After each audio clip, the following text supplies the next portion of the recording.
माँ सरस्वती के चरणों में सादर नमन करते हुए इस वीडियो को प्रारंभ कर रही हूँ। प्यारे बच्चों, पिछले वीडियो में मैंने सुपोषण और कुपोषण के बारे में प्रश्न पूछा था और साथ में उसके उत्तर भी बताए थे विथ एक्सप्लेनेशन, व्याख्या सहित। आज के इस वीडियो में मैं पार्ट 2 में सुपोषण और कुपोषण से संबंधित ही प्रश्नों को पूछूंगी और फिर उसका उत्तर व्याख्या सहित बताऊंगी। तो आज आप लोग जो कॉम्पिटिटिव टेस्ट दे रहे हैं, टीजीटी का दे रहे हो या पीजीटी का दे रहे हो अथवा कुछ नेट स्लेट दे रहे हो, तो ध्यान से इन प्रश्नों को सुनो और समझो। प्रश्न क्या है? पहला, बेरी बेरी के कारण उत्पन्न होने वाले लक्षण हैं। बेरी बेरी के कारण उत्पन्न होने वाले लक्षण हैं। पहला, तंत्रिका तंत्र में विकार होना। दूसरा, पैर के तलुओं में जलन होना। तीसरा, सांस लेने में कठिनाई होना। और चौथा ऑप्शन है उपरोक्त सभी। सही उत्तर क्या है? बेरी बेरी के कारण उत्पन्न होने वाले लक्षण हैं तंत्रिका तंत्र में विकार होना। दूसरा है पैर के तलुओं में जलन होना। तीसरा है श्वास लेने में कठिनाई होना। और चौथा है उपरोक्त सभी। आंसर करेक्ट सही क्या है? देखो, सही उत्तर क्या है? सही उत्तर है उपरोक्त सभी। उपरोक्त सभी लक्षण बेरी बेरी रोग होने में हो जाता है और थायमिन की कमी से, जिसको हम विटामिन B1 कहते हैं, उसके कारण बेरी बेरी रोग होता है। बालकों में जो रोग होता है इसको बाल बेरी बेरी भी कहते हैं। वयस्कों में जो होता है उसको वयस्क बेरी बेरी कहते हैं। तो जो ऊपर के लक्षण हमने बताए वो सारे होते हैं। इसके अलावे तलुओं में जलन होना, हृदय का आकार बढ़ जाना, हार्ट का जो है साइज है बढ़ जाता है, पेट में दर्द होना, ये लक्षण भी बेरी बेरी के रोगियों में देखे गए हैं। नेक्स्ट क्वेश्चन है आपके पास, होठों के किनारे, होठे जो है फट जाते हैं, होठ, ये जो किनारे हैं दोनों वो छिल जाते हैं, जिसको हम चिलोसिस कहते हैं। तो होठों के किनारे छिल जाने का कारण है पहला, विटामिन B2 की कमी। दूसरा, विटामिन B1 की कमी। तीसरा, विटामिन B6 की कमी। और चौथा, विटामिन D की कमी।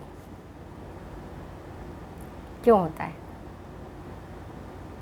बहुत इजी क्वेश्चन है, सबको पता होगा। विटामिन B1 की कमी, जिसको हम थायमिन कहते हैं, इसके कारण होठों के किनारे, विटामिन B2 की कमी, जिसको हम राइबोफ्लेविन कहते हैं,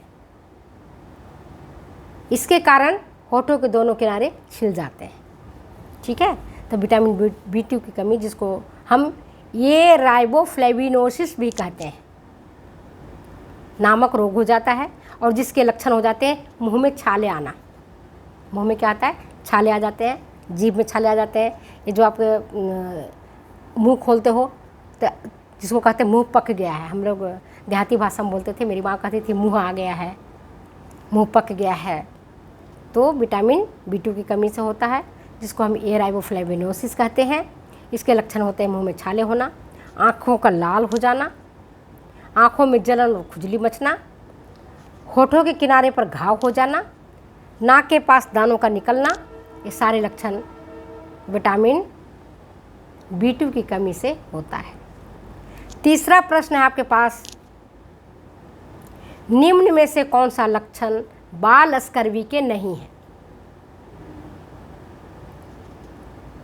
निम्न में से कौन सा लक्षण बाल स्कर्वी के नहीं है? पहला है भूख नहीं लगना। दूसरा है मसूड़ों से खून निकलना। तीसरा है पैरों में सूजन आना। और चौथा है इनमें से कोई नहीं। क्या पूछ रही हूँ? निम्न में से कौन सा लक्षण बाल स्कर्वी के नहीं है? इन्फेंटाइल स्कर्वी के कौन से लक्षण नहीं है? पहला क्या है? भूख नहीं लगना। तो देखो, भूख नहीं लगता है स्कर्वी वाले लोगों में, तो ये वाला तो गलत ही हो गया। मसूड़ों से खून निकलना, विटामिन C की कमी से दांत पिलपिले हो जाते हैं, मसूड़ों से खून निकलता है, तो ये भी बाल स्कर्वी के ही लक्षण है। पैरों में सूजन आ जाता है, ये भी बाल स्कर्वी के लक्षण है।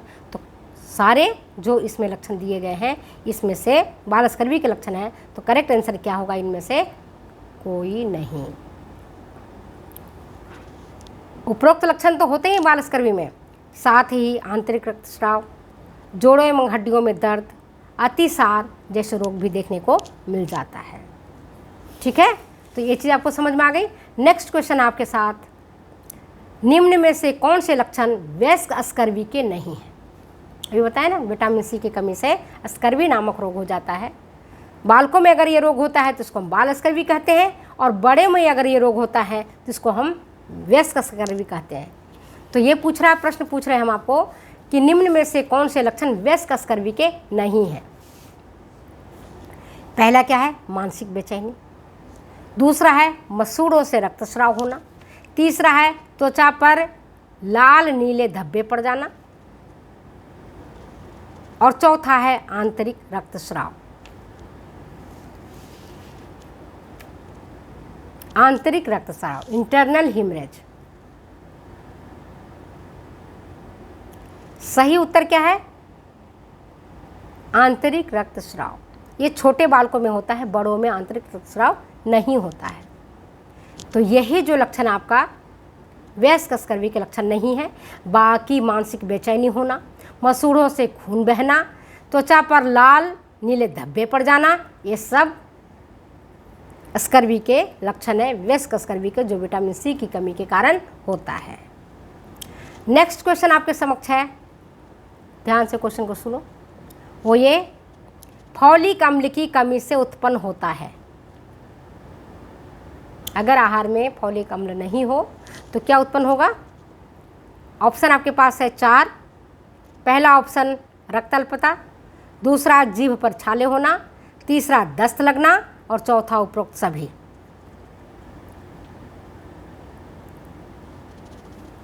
सही उत्तर क्या है? सही उत्तर है उपरोक्त सभी। फॉलिक अम्ल की कमी से रक्त अल्पता हो जाता है, जिसको हम कहते हैं एनीमिया, खून की कमी।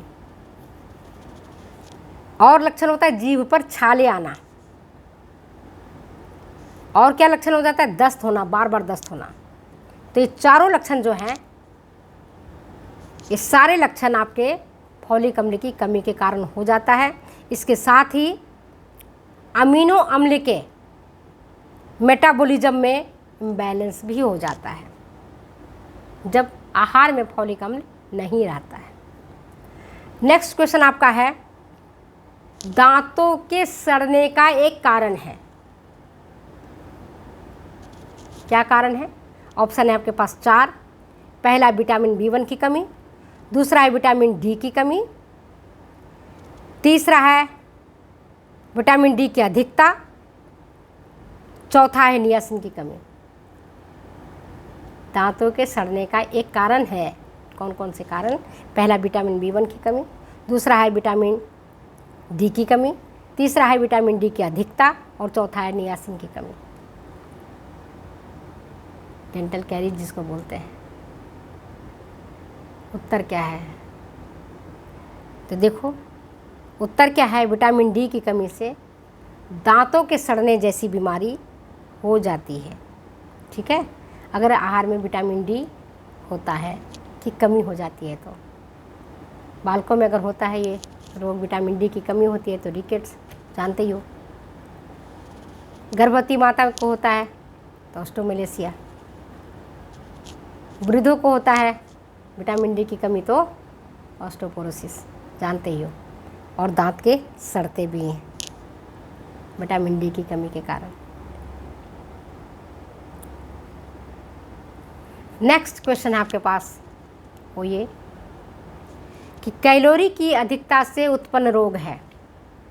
जब आहार में कैलोरी की मांग ज़्यादा हो जाती है, ज़्यादा मात्रा हो जाता है, ज़्यादा मात्रा में हम कैलोरी ग्रहण करते हैं तो इससे कौन से रोग होता है? इजी क्वेश्चन है। पहला है सीड्स, SIDS सीड्स, दूसरा है 3D डिजीज, तीसरा है हृदय रोग, और चौथा है उपरोक्त में से कोई नहीं।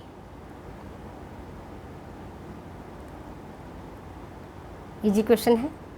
कैलोरी की अधिकता से उत्पन्न रोग होता है हार्ट डिजीज। जब अधिक मात्रा में हम फैट और कार्बोहाइड्रेट युक्त भोजन लेते हैं तो कोलेस्ट्रॉल हमारी धमनियों में जाकर के जम जाता है और यह हार्ट डिजीज को पैदा करता है। ओवर न्यूट्रिशन के कारण, ओवर कैलोरी के कारण हार्ट डिजीज, मोटापा जैसी बीमारी होती है। तो सही उत्तर हमारा है इसमें हृदय रोग।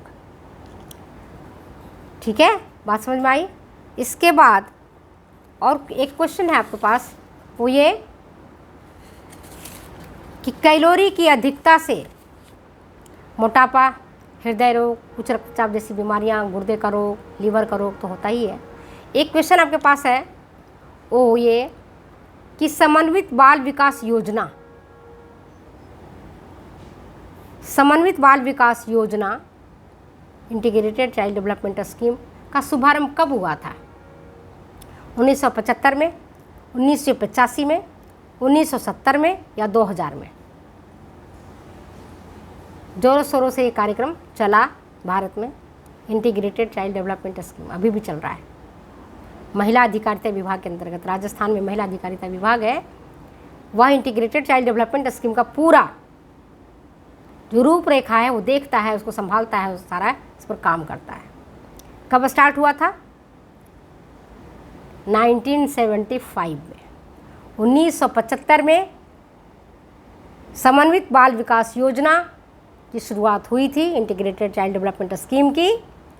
निप्सिड इस योजना के संचालन में मदद करता है और इसके अंतर्गत छोटे बालक, गर्भवती माता, धात्री माता, इन सबको पोषण और स्वास्थ्य सेवाएं प्रदान की जाती हैं।